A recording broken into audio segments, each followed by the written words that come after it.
pessoal, sou Isadora, professora de História, tudo bem com vocês? Então a professora está aqui hoje para a gente falar um pouquinho sobre esse tema aqui, a Revolução Francesa. A nossa aula é curta, então a prof quer passar um pouquinho a introdução da Revolução. Vamos falar do objetivo da nossa aula, que é identificar, analisar e relacionar os processos da Revolução Francesa e seus desdobramentos, tanto para a Europa como para o mundo, porque a Revolução Francesa ela vai influenciar vários movimentos, tá? Que a gente vai ver no decorrer dessa aula. Vamos lá, pessoal? Vamos trazer um pouquinho de conhecimento prévio de vocês para a aula de hoje. Quem governa o Brasil? Um presidente, isso. Então, nós temos o quê? Uma república, né? O Brasil hoje, a forma de governo dele é uma república. E como essa pessoa é escolhida?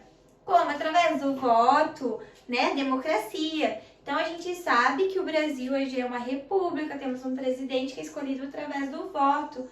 Pessoal, vocês acham que sempre esses governantes, eles foram escolhidos ou antigamente eles eram colocados no poder? Exatamente, antigamente esses governantes, eles eram colocados no poder, a gente não tinha uma república, né?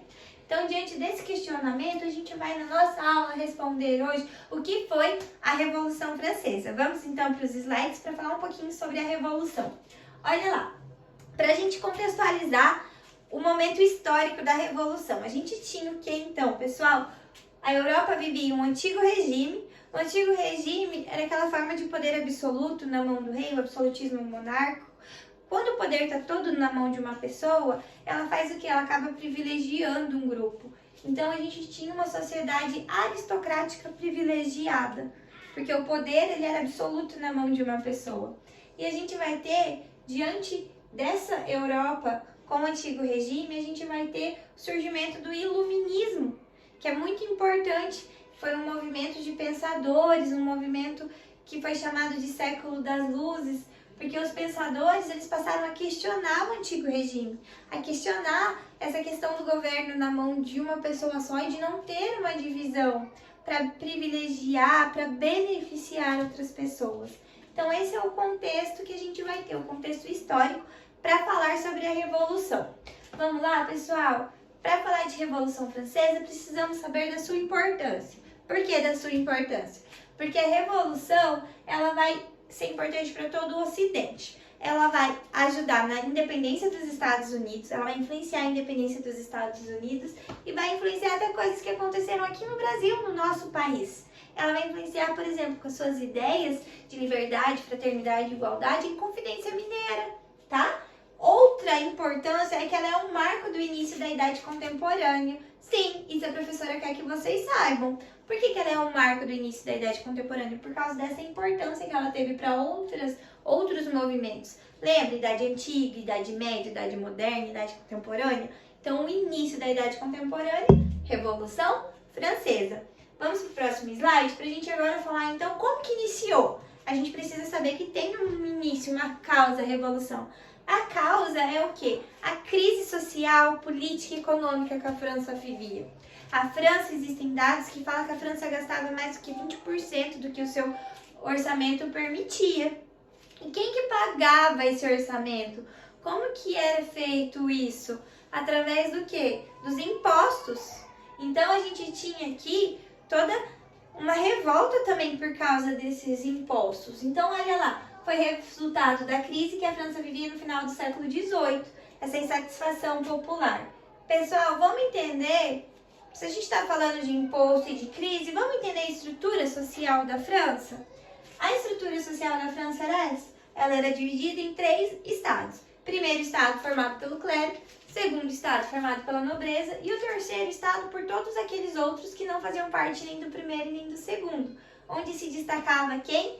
A burguesia. Quem pagava imposto? Qual desses 3 estados vocês acham que pagava imposto? O terceiro, pessoal. O terceiro estado que pagava imposto e mantinha os privilégios do primeiro e do segundo. Olha aqui uma imagenzinha para a gente entender um pouquinho. Alguém descansando aonde? Em cima do povo? Isso daqui é para a gente entender o que é privilégio. E aqui eu trouxe para vocês entenderem a sociedade do século XVIII.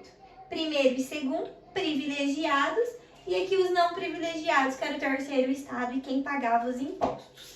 Então, se a gente entendeu que a França estava em crise e que a sociedade era dividida em terceiro, três estados, primeiro, segundo e terceiro, a gente vai entender agora por que reuniram os Estados Gerais. Os Estados Gerais era uma reunião onde juntavam representantes dos três estados para fazer o quê? Pensar em soluções para os problemas que surgiam na França. E o problema da França em 1789 era tão sério, era tão grave, que a última vez que foi convocado os Estados Gerais foi em 1614. Isso é uma curiosidade para vocês. Isso mesmo, 1614. Mais de um século que não convocavam os Estados Gerais, que não havia necessidade de fazer essa reunião. Então aqui juntavam então os representantes dos três estados. Pessoal, era uma votação justa? Não. Por que não? Porque cada estado tinha o poder de um voto. Não eram votos por indivíduos, não eram votos por pessoas, eram votos por estados. Então, se a gente tinha três estados, são 3 votos. E o clero e a nobreza estavam juntos. Então, eles se juntavam contra o terceiro. Lembrando aqui, então, que o terceiro estado, como a sugestão aqui foi pagar mais impostos. Mais impostos, não tinha como o terceiro estado pagar mais impostos. Então, é onde a gente vai ter o início da Revolução. Porque eles vão estipular uma Assembleia Constituinte. Eles vão criar uma Constituição para a França, porque a França não tinha nenhuma lei para coordenar a forma de poder. Então, a gente vai ter aqui o surgimento da Assembleia Constituinte formada por deputados do terceiro estado. E a gente vai ter, então, como forma de início, a queda da Bastilha. A Bastilha era o símbolo do poder monárquico, era o símbolo do antigo regime na França, porque aqui estavam presos inimigos da nobreza, inimigos do rei. E o que os revolucionários fazem? Em 14 de julho de 1789, data importante da Revolução, eles atacam a Bastilha, chamada então de Queda da Bastilha, início da Revolução, junto com a Assembleia Constituinte, que foi o quê? Formada por deputados presentes na Assembleia dos Estados Gerais, responsáveis por criar a Constituição da França. Pessoal, então agora que a gente aprendeu a causa e o início da Revolução Francesa, eu vou propor uma atividade para vocês de mesa invertida. Essa atividade, o que nós vamos fazer? Vamos falar um pouquinho sobre Jacques-Louis David, que foi um pintor oficial do rei Luís XVI e também de Napoleão Bonaparte. Ele fez pinturas retratando esse período da Revolução Francesa. Então, vocês vão se dividir, para mim, em 8 grupos, tá? Eu preciso de 8 grupos, porque daí o que a prof vai propor?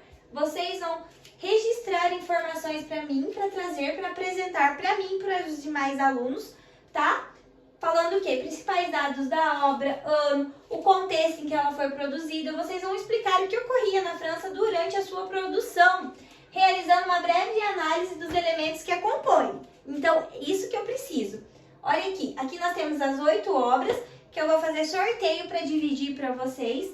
E aqui na próxima imagem que vocês vão receber depois, para nortear a pesquisa, ano de produção, quem são os personagens, o que esses personagens fazem, as roupas. Eu quero saber quais as ações desses personagens, se elas estão relacionadas com o período da produção e contexto da Revolução Francesa.